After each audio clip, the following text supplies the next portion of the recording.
தீர்ந்துடும் அப்படின்னு அந்த ஹனுமான்கிற பரம பாகவதன் வந்த உடனே சீதா பிராட்டியுடைய கஷ்டமெல்லாம் தீர்ந்து போயிடுத்து. அதே மாதிரி இவர் வந்த உடனே இவர் இடத்துல சொல்றா. அப்ப அதுக்கு அவர் சொல்ற, அம்மா நீ பெருமாளை சரணாகதி மட்டும் பண்ணினா போராது. நான் பெருமாள்கிட்ட சரணாகதி பண்ணிட்டேன், கிருஷ்ணா நான் உன்னை அடையணும், உன்னையே நினைச்சிட்டு இருக்கேன்னு சொன்னா போராது.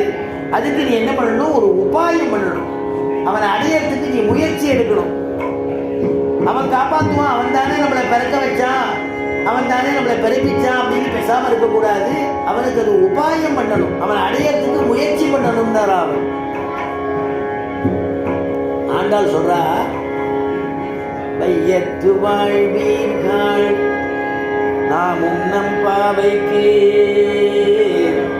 செய்யும் கிரிசைகள் கேளீரோ. பையத்துயின்ற பரமனடி பாடி நெய் உண்ணோம் பாலுண்ணோம் நாட்காலே நீராடி மையிட்டெழுதோம் மலருக்கு நாம் முடியோம் செய்யாதன செய்யோம் தீக்குறளை சென்று போம் ஐயமும் பிச்சையும் ஆந்தனையும் கை காட்டி உயுமாறு எண்ணி உகந்தேனோ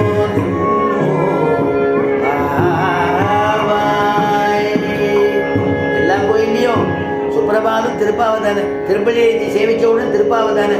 கௌசல்யா சுப்ரஜா நாம பூர்வா சந்தியா பிரவர்த்ததே உத்திட்ட நரசாதுல கர்த்தவியம் தெய்வமான்னிகம் உத்திட்ட உத்திட்ட கோவிந்த உத்திட்ட கருடத்வஜா உத்திட்ட கமலாகாந்தா திரைலோக்கியம் மங்களம் குரு அப்படின்னு சொல்றோம் இல்லையா. ஆண்டாள் சொல்றா, வையத்து வாழ்வீர்கள், வையத்தில் வாழ்ந்துட்டு இருக்கக்கூடிய வாழ்ச்சி பெற்றவர்களே, பாக்கியசாலிகளே. ஏன்னா ஒரு கேத்திரத்தில் இருக்கணும் இல்லையா. திருவல்லிக்கேணி கேத்திரத்துக்கு பக்கத்தில் இருக்கும். மயிலை மாடமா மயிலைன்னு ஆழ்வாருடைய மங்களாசாசனம். இந்த கேத்திரத்தில் இருந்து வாசம் பண்றமே அதுவே பரம பாக்கியம். ஸ்ரீரங்க கேத்திரத்தில் இருக்கிறது பரம